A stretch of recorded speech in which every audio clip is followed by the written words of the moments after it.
Eh bien bonjour à tous, j'espère que vous allez bien. Aujourd'hui on continue la saga des King's Game et on va parler de la suite donc de King's Game Extreme. Alors qu'est-ce que j'ai pensé du manga? On va voir tout de suite dans cette vidéo et on va tout de suite commencer par le scénario. Alors qu'est-ce qu'on peut dire du scénario de King's Game Extreme? Eh bien moi je ne le savais pas, mais c'est la suite directe de King's Game normal, enfin le premier King's Game en tout cas. Et je ne m'y attendais pas, moi je pensais que tous les King's Game étaient indépendants, mais non, King's Game Extreme c'est la suite, et donc on va suivre, alors je me souviens plus du nom du héros, c'est Nobuaki Kanazawa. Voilà, donc on va suivre son prochain jeu, j'ai envie de dire. Voilà, il a une malédiction, ça va continuer avec une nouvelle classe. Mais là, la petite subtilité qu'il y a dans ce manga, c'est qu'il y a un autre élève survivant d'un autre King's Game. Et donc on va voir la péripétie et la suite de cette aventure horrifique. Voilà, c'est un survival game. Moi j'ai beaucoup aimé le scénario de ce King's Game Extreme. Voilà, c'est donc comme ça fait suite du premier, donc là ça va directement au vif du sujet. Voilà, on perd pas de temps à nous expliquer un peu à quoi ressemble le jeu du roi et tout ça. Donc moi j'ai trouvé le scénario très efficace. Vraiment dès le début, on est pris dedans. Et voilà, j'ai pas grand chose à dire d'autre. J'ai beaucoup aimé le scénario, c'est très original, voilà, avec toujours des épreuves un peu torturées comme ça. Vraiment, j'ai beaucoup aimé le scénario. Et on poursuit tout de suite avec l'édition. Et c'est la même édition que dans le premier. Il n'y a pas de plus-value. Voilà, c'est toujours 8 € le tome. C'est du grand format. Après, les tomes sont assez petits. Voilà, il y a moins de 200 pages. Il y a à peu près 180 pages. Voilà, ça c'est un peu dommage. Attendez, par contre, je vais juste voir. Voilà, bon, il n'y a pas grand chose derrière les jaquettes.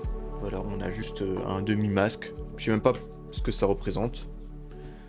Je sais pas, parce qu'il n'y a pas de masque dans le manga, donc ou bien il y a un truc que j'ai pas compris. On va y voir dans le deuxième. Voilà, dans le tome 2, il n'y a rien. Donc ça, c'est un peu dommage. Voilà, c'est toujours, comme j'ai dit, 8 € le tome. Je trouve ça un peu cher quand même pour ce que c'est. Franchement, ils auraient pu mettre ça à 7 € vraiment pour le nombre de pages et pour la qualité. Bon, après, ça reste du grand format. Mais bon, voilà, je trouve pas que le papier est extraordinaire. Voilà, bon, après, c'est exactement la même chose que les King's Game premiers du nom. Donc voilà, pas de surprise. Je trouve ça juste un peu trop cher, 8 €. Mais bon, vous les trouvez facilement en occasion pour pas trop cher. Donc, allez plutôt sur l'occasion, j'ai envie de dire. Et maintenant, on va parler des personnages. Alors là, comme j'ai dit dans le scénario, il y a un petit twist. Déjà, c'est la suite du premier King's Game. Donc, on connaît déjà le personnage principal, on n'a plus besoin de le présenter. Mais, comme j'ai dit, on a un second personnage qui a fait aussi un autre King's Game et qui est plus ou moins lié avec le héros. Et c'est là où ça devient intéressant. Et vraiment, on va suivre la péripétie de ces deux personnages qui sont complètement opposés. Vraiment, j'ai encore une fois beaucoup aimé les personnages de King's Game. Voilà, ils sont tous différents, ils ont tous leur personnalité. Après, comme dans le premier manga, il y a aussi une trentaine d'élèves. Il y en a combien? Je vais vous dire ça. Il y en a 31. Il y a 31 élèves voilà, qu'on voit là. Donc voilà, il y a plus de la moitié qu'on sait même pas qui c'est, qui meurt, mais on s'en fout en fait. En réalité, il n'y a que 2-3 personnages principaux, et après le reste, c'est que des personnages qui sont là juste pour de la chair à canon, quoi. En tout cas, moi j'ai plutôt bien aimé justement la psychologie des deux personnages principaux. Vraiment, j'ai beaucoup aimé les personnages. Et encore une fois, un bon point pour King's Game Extreme. Et on va passer au dessin. Et bien c'est toujours le même dessinateur que le premier. C'est Renji Kuriyama. Voilà, donc c'est le même dessinateur qui est dans le premier King's Game. Et pour le coup, je trouve qu'il s'est amélioré dans son dessin. Déjà dans le premier, c'était très bien dessiné, mais là, il allait encore plus loin. Et ce que j'aime aussi dans son dessin, c'est que c'est bien détaillé. Il y a beaucoup de grosses cases bien détaillées. Il y a toujours plein de détails dans les arrière-plans. Franchement, c'est vraiment super bien dessiné. Ce que j'aime aussi, c'est qu'il arrive à retranscrire la folie des participants. Voilà, après, ils ont eu des têtes complètement déformées. On voit qu'ils perdent complètement la boule. Je vais vous montrer une petite image genre ce style-là. Voilà, vous voyez toute la folie qui est dessinée dans ces dessins-là. Vraiment, je trouve que c'est vraiment du très très bon boulot. Voilà, il y a, comme j'ai dit, il y a sa fourmille de détails. Vraiment, il n'y a aucune case qui est vraiment très blanche en arrière-plan. Vraiment, moi je trouve que c'est vraiment, encore une fois, un des plus gros points forts de ce manga. Vraiment, j'aime beaucoup le dessin. Et du coup, bravo à ce Renji.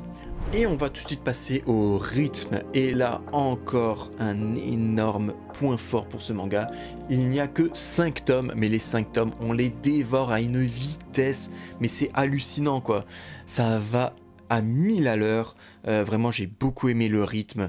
Encore une fois, il n'y a pas de chapitre dans ce manga. Comme j'ai dit, c'est la première fois que je vois ça, un manga sans chapitre. Mais franchement, ça permet d'être vraiment plongé dans l'histoire.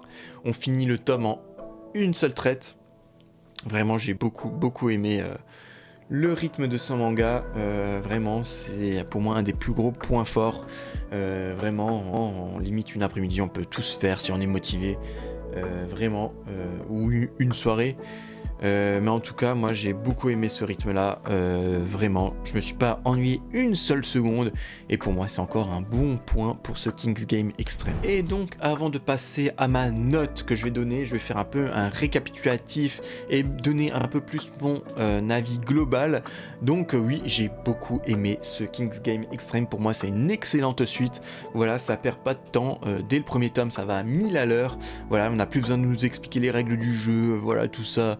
On s'en fout, on y va à fond, ça va plus loin, c'est plus gore, les jeux sont tout aussi tordus que dans le premier, c'est aussi bien dessiné, le rythme est incroyable, vraiment j'ai beaucoup aimé cette suite, vraiment, et je vais pas aller plus loin, et pour moi c'est le meilleur de toute la saga des King's Game, voilà, vraiment, comme j'ai dit, c'est une excellente suite. Et c'est pour ça que j'ai donné comme note, donc j'avais donné 8 pour le premier King's Game, et là j'ai donné, alors pas un 9, mais un 8,5 pour King's Game Extreme. Et ben voilà, vous avez mon avis complet sur ce manga, vraiment je le recommande, surtout que vous pouvez le trouver vraiment pour pas cher en occasion, donc n'hésitez pas si vous connaissez pas cette série, si vous aimez les survival games, voilà c'est l'un des premiers survival que je lis, et franchement j'en avais un peu entendu parler et je regrette absolument pas cet achat. Vraiment, je recommande vivement les King's Game, c'est vraiment trop bien. Et donc voilà, c'est la fin de ce point lecture. Voilà, j'espère que cette petite vidéo vous aura plu. Si c'est le cas, n'hésitez pas à mettre un pouce, à vous abonner, à mettre un commentaire. Qu'est-ce que vous pensez de King's Game Extreme? Voilà, ça m'intéresse. Si vous avez d'autres mangas de ce style-là, ça m'intéresse aussi. Vraiment, là, je suis dans ma période survival game. Voilà, j'en cherche. Vraiment, ça m'a mis le pied dans ce style-là que je connaissais pas du tout. Le seul survival game que j'ai lu, c'était les Battle Royale, mais c'était il y a très très longtemps. Que j'avais trouvé ça bien, mais sans plus. Pour moi, King's Game, c'est vraiment l'évolution. C'est vraiment, je trouve, beaucoup mieux. Parce que il me semble dans les Battle Royale vers le milieu fin ça part un peu dans le surnaturel, un peu bizarre, avec le ki qui balance des espèces de force, un peu là, enfin, bon voilà. Bref, c'est vraiment des souvenirs que j'ai il y a très très longtemps. Hein. En tout cas voilà, j'espère comme j'ai dit, j'espère que cette petite vidéo vous a plu. Si ça vous dit de parler avec moi, je suis en live sur cette chaîne, sur Twitch, sur Discord, donc n'hésitez pas à me rejoindre, tout est en description, donc vraiment n'hésitez pas à me faire un petit coucou quand je live. Voilà, je live à peu près vers les 9h du soir. Par contre, comme je le dis souvent, je n'ai pas de jour en particulier, vraiment c'est quand j'ai envie. Là en ce moment on live du Indiana Jones et le cercle des anciens. On l'a quasiment fini là. Donc voilà, n'hésitez pas à venir me rejoindre. Et sur ce, je vous souhaite à tous une très bonne journée, une très bonne soirée. Soyez gentils dans les commentaires, et l'esprit shonen, et clap de fin.